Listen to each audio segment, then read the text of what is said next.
versus private universities. Just a brief intro. Again, like I mentioned, I work at IYT. I've been with IYT for about 2.5 years now.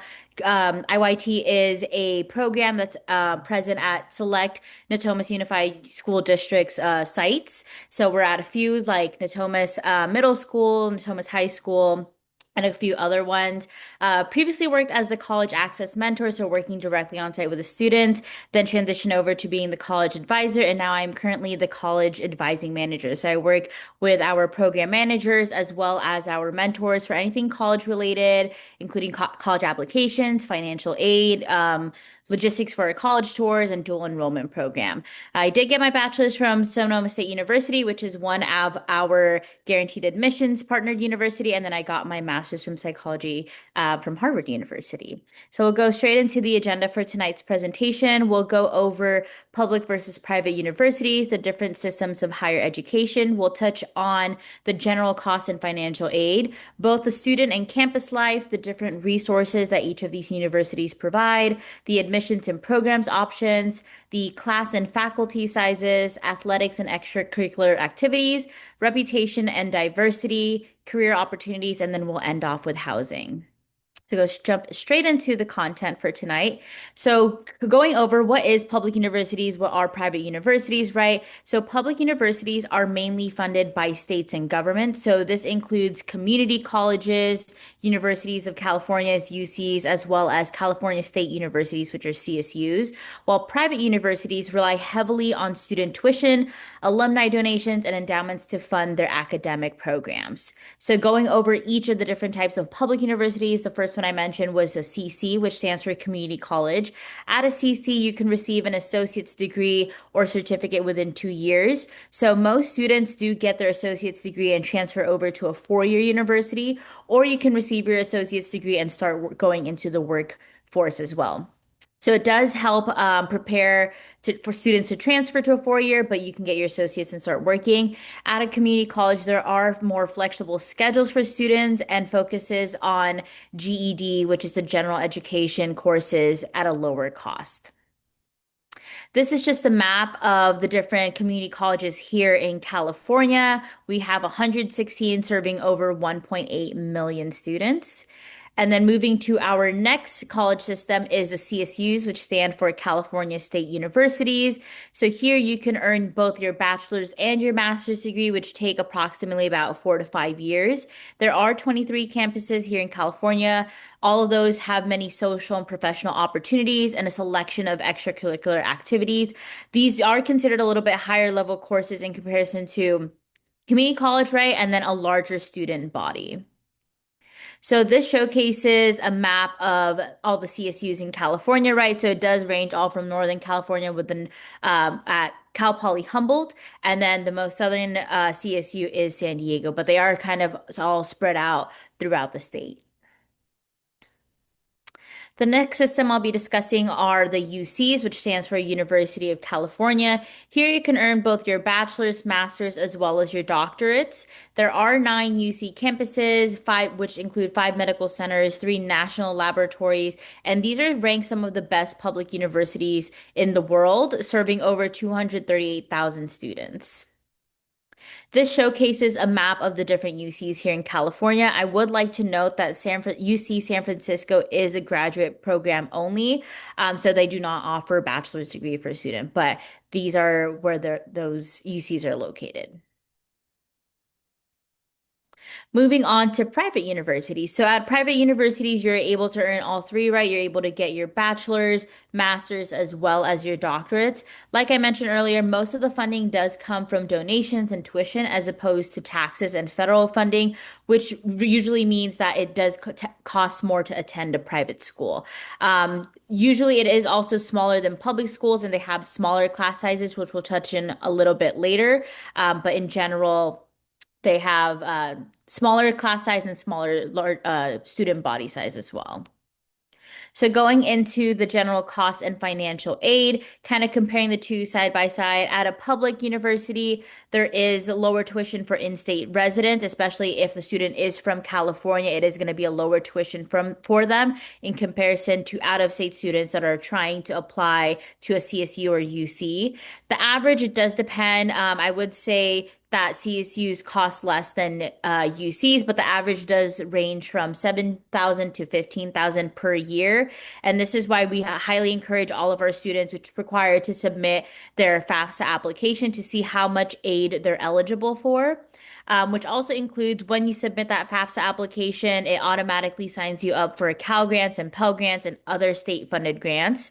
And then work study programs also provide financial assistance for students to cover their college costs.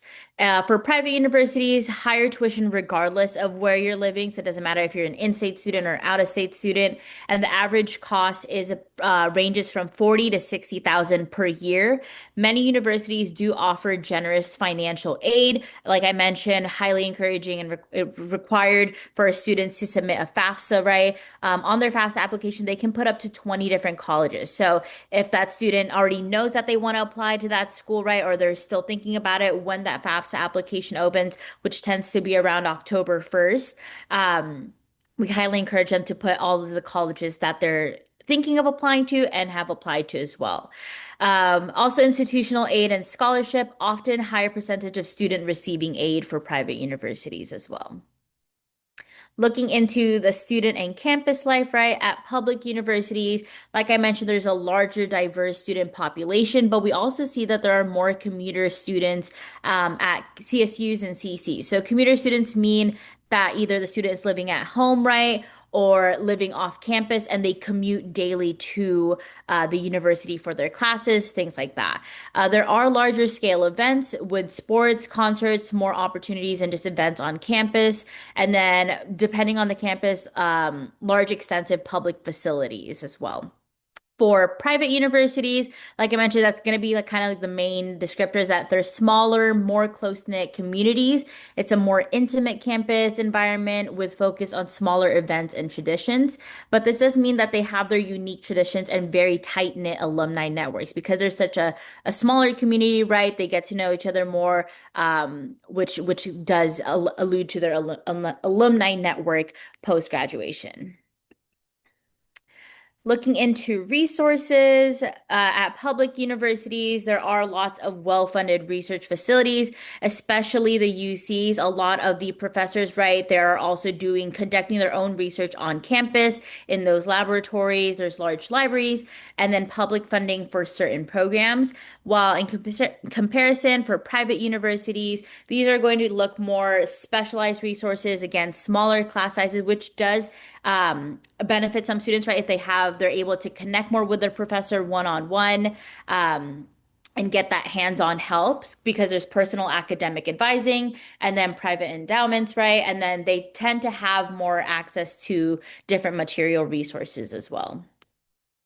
Looking into admissions and program options at public universities, they are typically competitive, especially at the UC level. Admission criteria is based on GPA. So for a CSU, the minimum GPA for students to be admitted is a 2.5. At a UC campus, it is going to be a 3.0 for their GPA. A through G completion, both at a CSU and UC, a student does have to have all their A through G requirements completed, and then taking into account extracurricular activities. So whether they are playing sports or they're part of an organization, and other things like that. They do offer a wider range of degree programs in comparison to a community college as well as some privates, because some private schools are specific to being a liberal arts school, right? So there may be more options depending on what degree your student is looking to pursue. At a private university, they are looking to be a little bit more highly competitive, right? There's holistic admissions focusing on the academics and extracurriculars. They do take into account essays and recommendations. So even in the application itself, each system has their own application, right? For a community college, you're going to go through the CCC Apply. CSU, you're going to go through the Cal State Apply. UC's application, you're going to go through the UC application.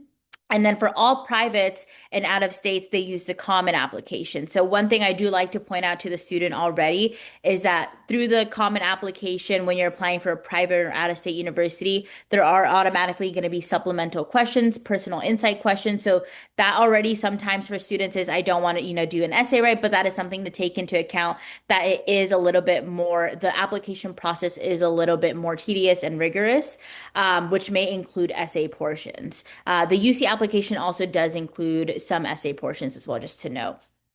And then for private universities as well, tend to offer fewer academic majors, like I mentioned, for specific liberal art colleges. I'm not sure if I'm able to remove. Hmm. All right.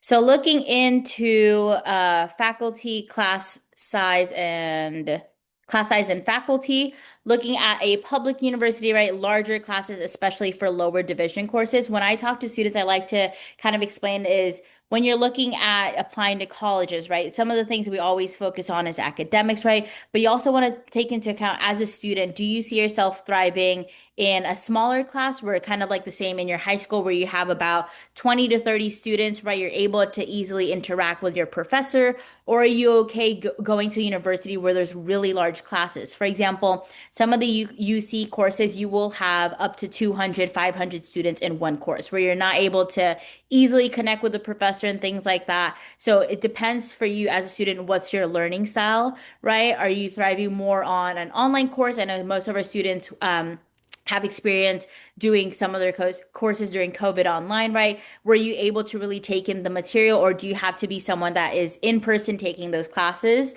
So there's different factors that I always, tell our students to take into consideration, especially when we get into housing as well. That's something I always mention to them. There's going to be a mix of tenured professors and adjunct faculty, and then faculty often engage are in research as well, like I mentioned at UC campuses. For private universities, smaller class sizes again across the board, emphasizing individualized attention for students. Generally, more access to professors with a strong focus on teaching over research in some of those cases. So just to give a general idea of different sizes, right? So at a CSU, there is going to be various campus sizes. The smallest CSU serves about 900 undergrads, which is Cal Maritime, while the largest CSU serves about 35,000 students, which is CSU Fullerton. But in general, these are the numbers that are at those CSU campuses, right? Over 404,000 undergrads, 477,000 students, and then 56,000 staff and faculty across those 23 campuses. At a UC, again, larger undergrad, larger students, as well as the smallest UC is UC Merced with 8,000 undergrads, while the largest one is UCLA with 32,000 undergrads. Looking into athletics and extracurriculars, kind of comparing the two side by side again. For public, there is going to be a wide range of clubs, organizations, Greek life, sports teams due to the larger student population, and the majority of the Division One teams that we may see playing on the TV, right? Those athletic teams are based at public colleges. For private colleges, there are going to be more specialized or niche organizations. And again, like I mentioned, some of those specific schools, like liberal arts schools, may focus on specific extracurriculars. So they may focus on the arts, right, cultures, or just specific academic fields. In regards to reputation and diversity. So public universities are globally recognized, such as the UC system, right? The CSU system is known for their practical and career focused education. There are going to be a lot of in-person hands-on internship opportunities, and class opportunities as well. They do tend to be more demographically diverse due to their higher acceptance rates and more affordable tuition costs. While private universities are seen as more prestigious with a strong national and global reputations, their diversity varies by institution, so it depends on the institutions and where they're located. In the United States, and then some certain institutions do focus on specific demographics based on their mission. So, for example, if there is a college that's more focused on faith-based, right, things like that, they may have more specific demographics depending on their mission as well. For career opportunities for public universities, there is a strong alumni network, right? And especially if students are involved in specific organizations. Like I mentioned, there is also robust internship pipelines, especially in tech and entertainment hubs. And then for private universities, like I mentioned, there's going to be a more intense alumni involvement with a lot of events and funding for that, and then exclusive networking opportunities as well.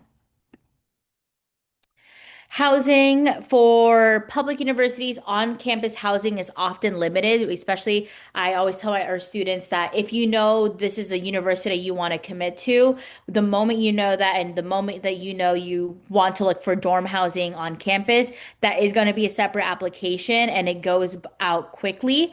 So I always encourage them the moment that you know you want to commit to that university, sign up for on-campus housing. Off-campus housing is very popular, especially at CSU campuses as well as community college. Like I mentioned, those are going to be more of your commuter schools where students may live outside of town, right? Or even within the college's campus, but living off campus, so through the apartments and within the city and commuting to and from the university. For private universities, there is typically more on-campus housing available, but some institutions do offer guaranteed housing for all 4 years, and they may even save space. Some universities save spaces for transfer students specifically. So they may have a specific dorm building that is only for those transfer students. I believe that is the end of the presentation. I will open up to any questions. I know I feel I did see a few of the chat, so I'm gonna take a look